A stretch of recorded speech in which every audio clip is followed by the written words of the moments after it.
మరి టౌన్ ప్రెసిడెంట్కు ఎందుకంటే పేరు అన్ని చాలా సమయం బాగా అవుతుంది కాబట్టి, అదేవిధంగా వేదిక మీద ఉన్నటువంటి పార్టీ నాయకులకు, ప్రజాప్రతినిధులకు, మా ముందుకు వచ్చినటువంటి ఇప్పుడున్నటువంటి పార్లమెంట్ సభ్యుడు ధరంపూరి అరవింద్ గారు ఉన్నారు.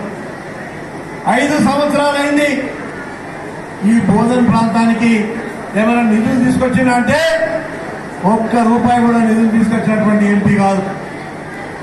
అది మన బాల్కొండ ఆర్మూర్ ప్రాంతంలో, నిజామాబాద్ ప్రాంతంలో పసుపు రైతులు ఉన్నారు.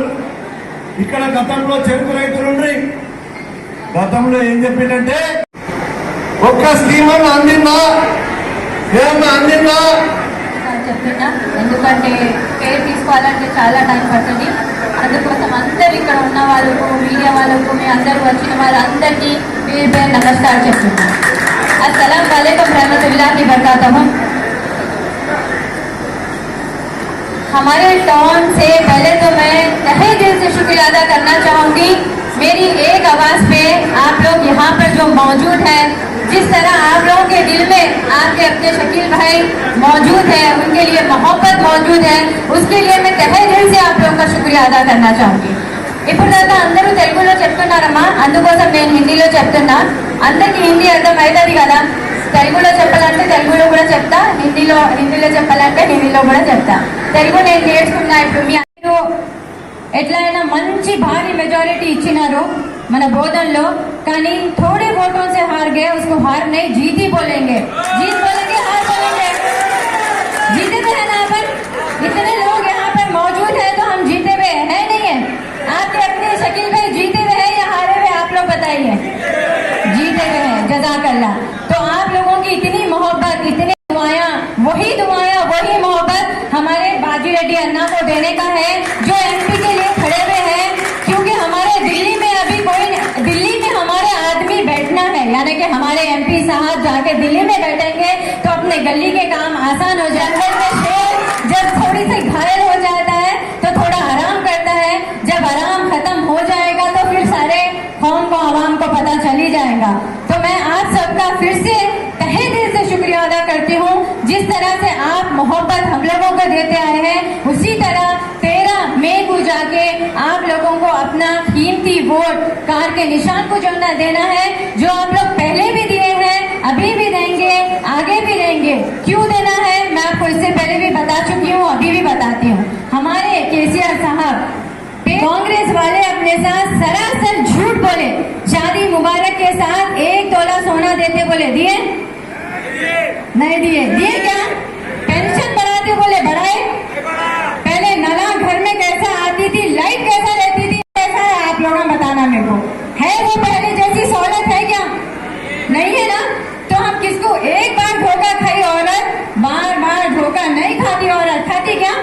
नहीं खाती। एक बार धोखा हो गया, 420 वादे करे, एक बस दिए उसमें से खाली। इतने साल चलाए बाद भी आप लोग उनके ऊपर उंगली नहीं उठाए। आज भी అట్లాగే ఈ సమావేశానికి ముఖ్య అతిథిగా విచ్చేసినటువంటి పెద్దలు, మన బీఆర్ఎస్ పార్లమెంట్ అభ్యర్థి పెద్దలు టైగర్ బాజిరెడ్డి గోవర్ధన్ గారికి, అట్లాగే ఈ కాన్స్టిట్యున్సీ మాజీ ఎమ్మెల్యే షకీల్ భాయ్ మిసెస్ ఆయేషా ఫాతిమా గారికి, ఎమ్మెల్సీ మాజీ వీజిగౌడ్ గారికి, state general secretary Giridhar Gangareddy గారికి, రవికిరణ్ గారికి, చాలా మంది వేదిక మీద పెద్దలున్నారు. వాళ్ళందరికీ ముందున్న మరి ఎందుకు ఈ ప్రభుత్వం మనకు, ఈ ప్రభుత్వం అవసరమా? కరెంటు పోతున్నా లేదా? రోజు 2 సార్లు పోతుంది కరెంటు, రోజు 5 సార్లు పోతుంది కరెంటు, పోతుందా లేదా? మరి ఎప్పుడన్నా పోయిందా కేసీఆర్ సమానంలో? పోలేదు. కొంచెం మన ఇస్తుంది అందరూ కూడా. ఒకవేళ ఈ రోజు షకీల్ అన్నది ఉంటే, ఈరోజు మన దగ్గర షకీల్ భయం ఉంటే ఇక్కడ పంట కొనే పరిస్థితులు లేదు. భయపడుతున్న రైతులు గవర్నమెంట్ కొంటే ప్రశ్నించడం లేదు. ఇది 3వసారి భోజనం రావడం. బీఆర్ఎస్ పార్టీ అభ్యర్థిగా, ఎంపీ అభ్యర్థిగా ఈ ప్రాంతంలో తిరుగుతున్న సమయంలో ప్రజల్లోంచి చాలా మంచి స్పందన ఉంది. ప్రజలు చాలా సంతోషంగా ఆహ్వానిస్తూ ఉన్నారు.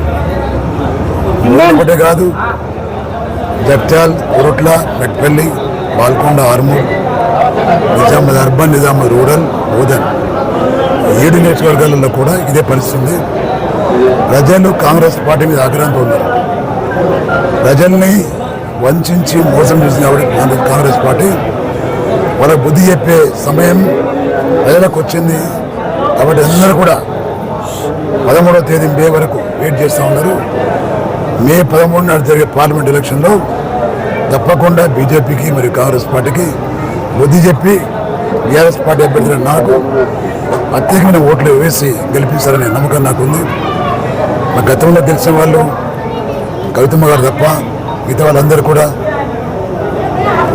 మరి తప్పుడు వాగ్దానాలు ఇచ్చి నిజాం షుగర్ ఫ్యాక్టరీ తెరిపిస్తామని, గల్ఫ్ రైతులను ఆదుకుంటామని, అదేవిధంగా మరి పెన్షన్ పెంచుతామని, రైతు బంధు పెంచుతామని, పొలం బంగారం ఇస్తామని ఈ విధంగా చెప్పి గద్దెనెక్కిన కాంగ్రెస్ కానీ, షుగర్ ఫ్యాక్టరీ తెరిపిస్తాని, పసుపు బోర్డు తెస్తాని, గల్ఫ్ రైతులను ఆదుకుంటా చెప్పినటువంటి బీజేపీ అభ్యర్థి కానీ వీళ్ళిద్దరు కూడా మాట తప్పిండ్రు. ప్రజల మధ్య తిరిగే పరిస్థితి లేదు. వాళ్ళకు టీఆర్ఎస్ పార్టీ కేసీఆర్ గారు మరి పరిపాలించిన 10 సంవత్సరాల్లో ప్రజలందరూ ఆదుకున్నాడు, అన్ని రకాలు ఆదుకున్నారు. కాబట్టి ప్రజలకు నమ్మకం ఉంది కేసీఆర్ గారి మీద. తప్పకుండా కేసీఆర్ గారు నమ్మి మరి మేము మోసపోయినాము, కేసీఆర్ గారు నమ్ముకున్నాం కానీ మర్చిపోయి కాంగ్రెస్ పార్టీ కొట్టేసి మరి మేము మోసపోయినామని అనుకుంటున్నారు. తప్పకుండా ఈ సమయంలో పార్లమెంట్ ఎలక్షన్లో బీఆర్ఎస్ పార్టీ కోటేసి నన్ను మెజార్టీ గెలిపిస్తారని చెప్పి నమ్ముతుంది, ఆశిస్తున్నాను. Thank you. రెస్పాన్స్ ఎట్లా ఉంది సార్? ఇక్కడ చాలా బాగుంది. ఇక్కడనే కాదు, రాష్ట్రమంతా అదే పరిస్థితి. రాష్ట్రమంతా కేసీఆర్ గారు బస్సు యాత్ర స్టార్ట్ చేసిన తర్వాత బీఆర్ఎస్ పార్టీ గ్రాఫ్ చాలా పెరిగింది. ప్రజలకు అవగాహన వస్తుంది.